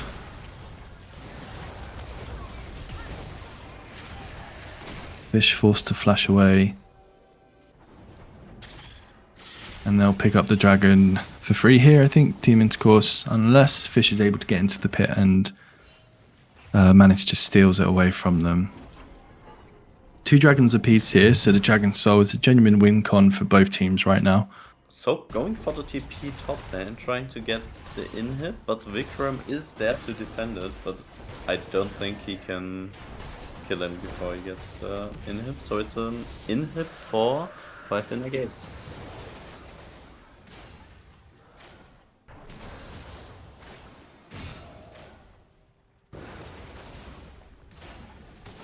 I mean, I'm not a huge fan of that play because I think that. So if you look at the objectives right now, Baron isn't up for at least 3 minutes. Dragon isn't up now for at least 4 minutes. It didn't help them contest the Dragon. They've given over. Yes, they took the inhib top side, but they're just allowing now Team Intercourse to farm super minions for free for the next few minutes, which is more gold, more experience. And they're not really able to get anything from it, I don't think.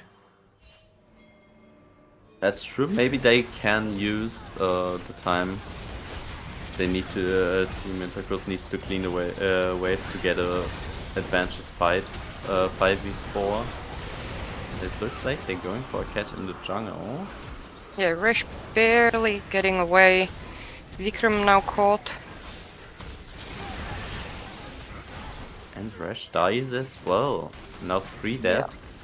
A series of really, really bad misplays from Team Intercourse, who might have just lost themselves the game here. I know that 5 gates are quite low, but Jinx is pretty much full HP. She has the support around her. TP. Looks like, yeah. Fuga going Yep. for the TP. They want to end this game right here, right now. The Leona is up, but Vel'Koz has another 10 seconds. I don't think they're going to be able to end. Does get the kill onto Dead. Atrexia.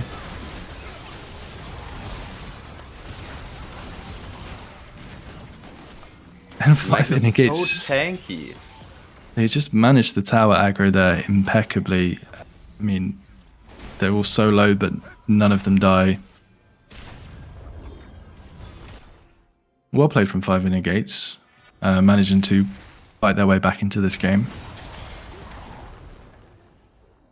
Yeah, also nicely defended from Magnus.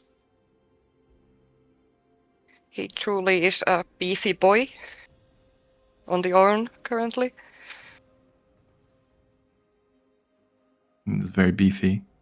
He's a ram, isn't he? So would it be Veely?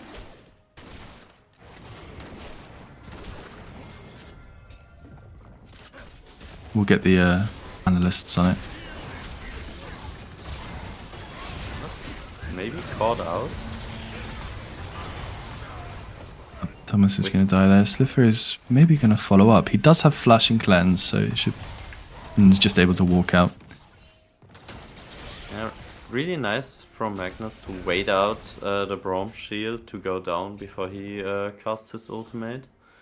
Because we talked about it in the draft, it can just be blocked, but Magnus uses his ult really well in these fights.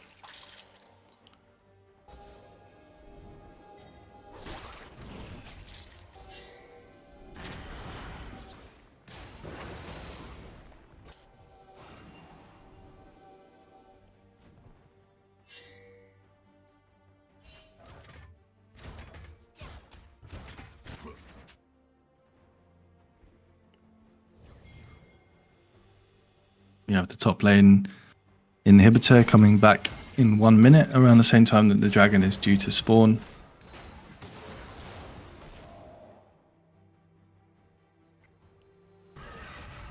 Yeah, the inhibitor respawning is going to take a lot of pressure away from the intercourse, so they can actually contest for the Drake. An important Drake coming up. It would be 3 Infernal Dragons over to Team Intercourse and a Infernal Dragon Soul. Soap looking for the pick onto Resh with only 30 seconds until the dragon spawns, and also on Baron here, Team Intercourse are. But seeing Booga bot lane, Team Intercourse goes for the fight and just kills Soap and Thomas.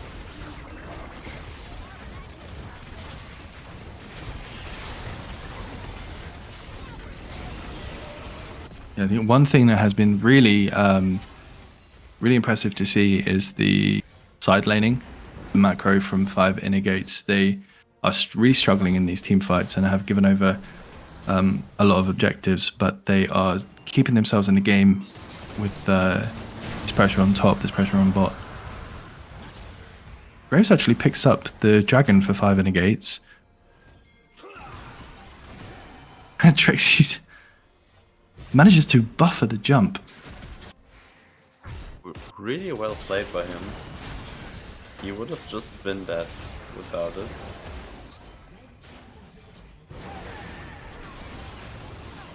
Booga is just 1v2ing, 1v3ing in the jungle of Team Intercourse. Manages to go 1 for 1.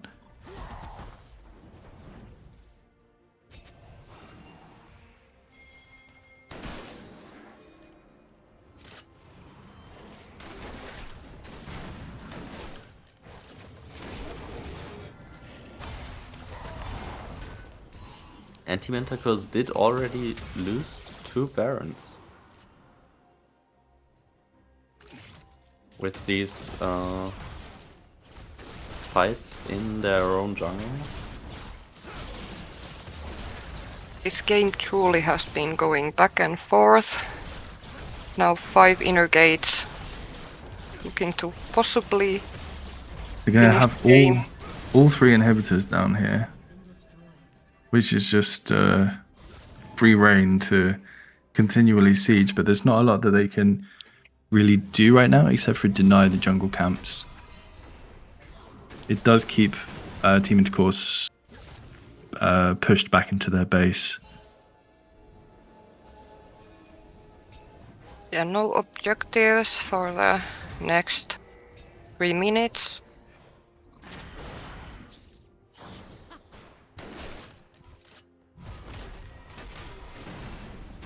2 of the Team Intercourse inhibitors should be up in time for the Baron.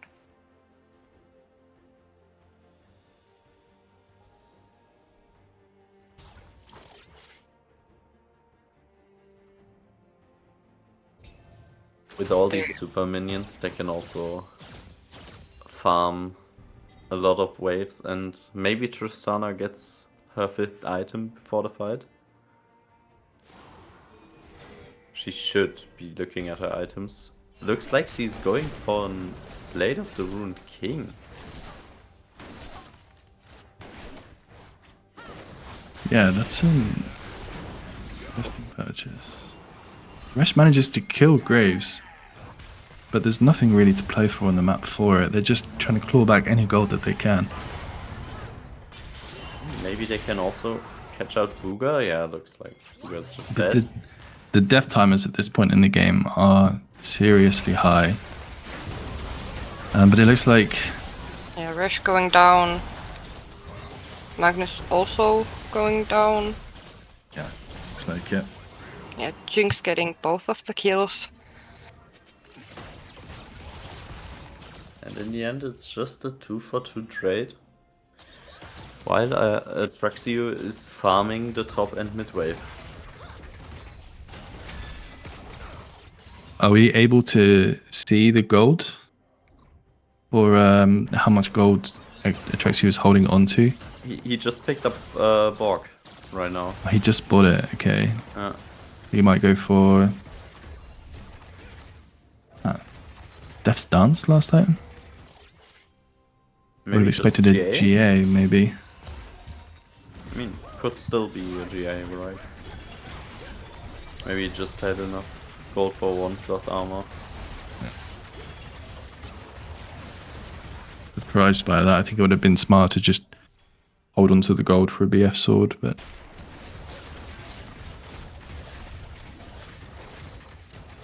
maybe that extra armor will make the difference. 40 seconds on the Infernal Soul.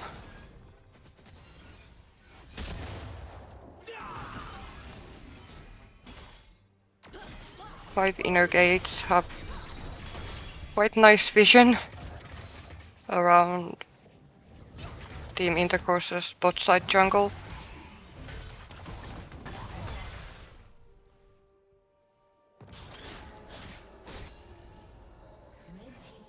Reg now going inside of his jungle, trying to clear out the enemy vision, which will be important. They do not want to get flanked by anything. Going to be very, very difficult for Team Intercourse to contest this. I mean, look at the wave in the top lane. Unless they get a pick very soon, they have to play this very quickly. There's the shield from Braum to block out the on ultimate. Valkor's ultimate not really being able to do much in this fight. Used it a little bit too soon. But Reshman does pick up the dragon.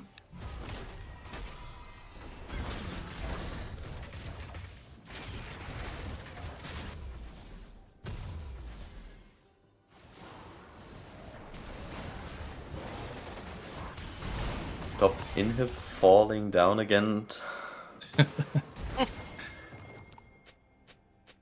But at least the bot inhib is up again, so it's only 2 open inhibs now for Team Intercourse. Team Intercourse now going for the Baron, while 5 inner gates, all members are bot side.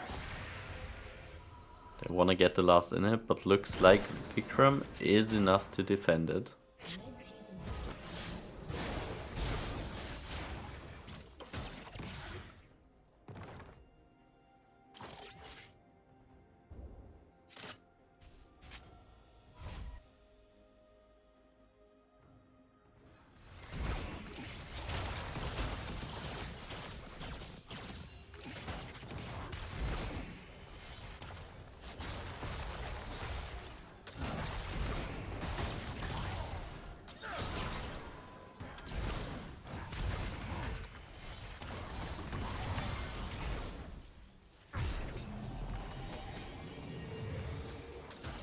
The death timers are getting so long that one mistake from Team Intercourse could cost them the game, since their base is basically wide open.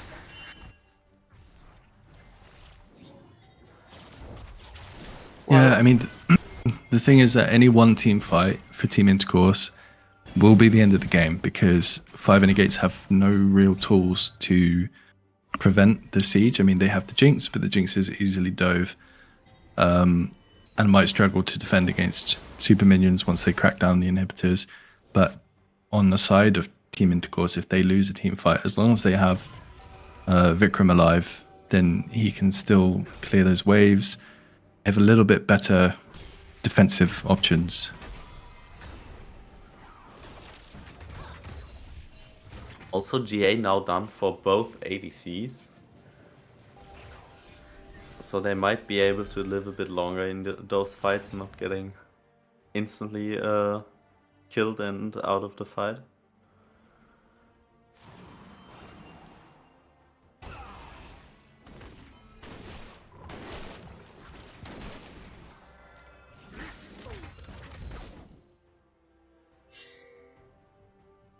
I think this might be the longest game of the tournament so far. 45 minutes we're approaching now. And as we said at the start, this game is between the two teams who are tied for first place. So if any game was going to be the longest, most competitive game in the tournament so far, it was going to be this one. Yeah, absolutely.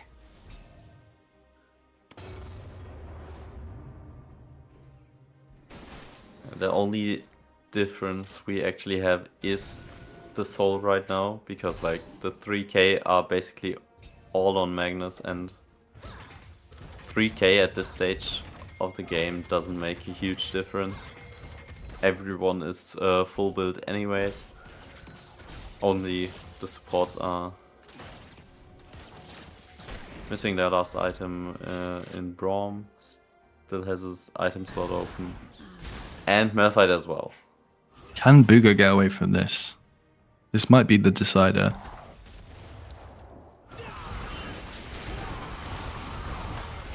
Don't think he's going to be able to take anyone with him, so we do have 5 Renegades pushing in mid and bot, but there are only 4 people now. Elder is up in 1 minute 30.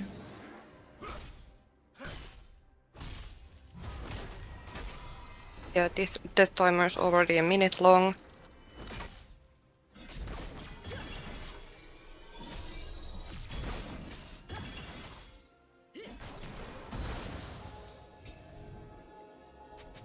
Looks like Buka should be able to run to Elder when he respawns.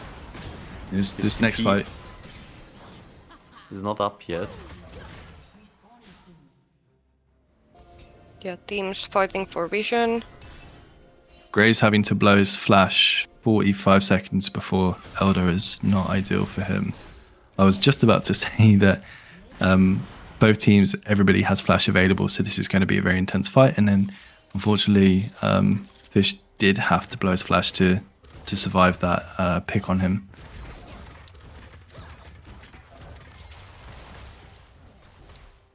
Vikram just clearing the top wave, so the top enemy doesn't instantly get destroyed again, but It's going to be important to watch Slifer in this fight.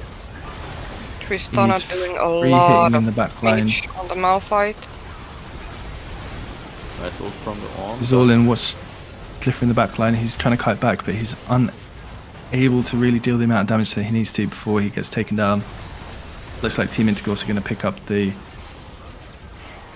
ace here, and will, you think, go on to end the game? I think that's 60-second death timers. I do think they should be able to end the game. Atraxio getting the resets and jumping from kill to kill. Really nice, really well played by him this fight. Yeah, shredding the towers. and that's going to be 2 wins over the two Team Intercourse today, who propelled themselves into first place in the Contenders on the Rift tournament. Really, really impressive showing from Team Intercourse. They drafted very well. They played exactly to their team's win conditions, and against a very strong 5 Renegades are able to pick up the win, even at times being down 10,000 gold, having conceded Elder Dragon at one point. They still managed to pick up the 2 wins and the 3 points. Yeah, it was a really close series, and now the score looks like a 2-0, but after seeing the games, the teams are very closely matched. Like, we also see the Jinx damage in the team in this game, nearly 50k damage. Really impressive showing from Sniffer. It's that time we have to nominate our MVPs and then put it over to the Twitch chat to see who they would vote for the MVP of Game 2. So, Lucha, do you want to start us off? Who would you pick out as your MVP candidate? I think I would give my MVP to Magnus this time. Like, he was the biggest gold lead at the times on the Rift, and I also remember his nice defense, defending both Nexus turrets, not letting anything go down, and saving the game for Team Intercourse there. Yeah, and you, Eli? I mean, I completely agree with Lutra. I think Magnus is the MVP for me too. Huge ult, going ahead against the Malphite. Yeah, very well played. Yeah, I would say the exact same thing. So I don't see the need to throw this over to Twitch chat. I would also vote for Ornn. Magnus on the Ornn was very impressive. He did struggle a little bit in the early laning phase, but he managed to claw that gold deficit back. Despite the early struggles and being down quite a bit of gold at some points. And then his team fight impact was very, very big. Doing a lot of work in these team fights, knocking up priority targets, hitting priority targets with his ultimate. So really, really good showing from Magnus. Yeah, and we also talked about how he has to play against the Braum shield, but he did look at the Braum shield every time and didn't ult when the Braum shield still was up. No, I remember only one ult that was blocked by the Braum shield, so he played the ults really well in the fights. Yeah, absolutely.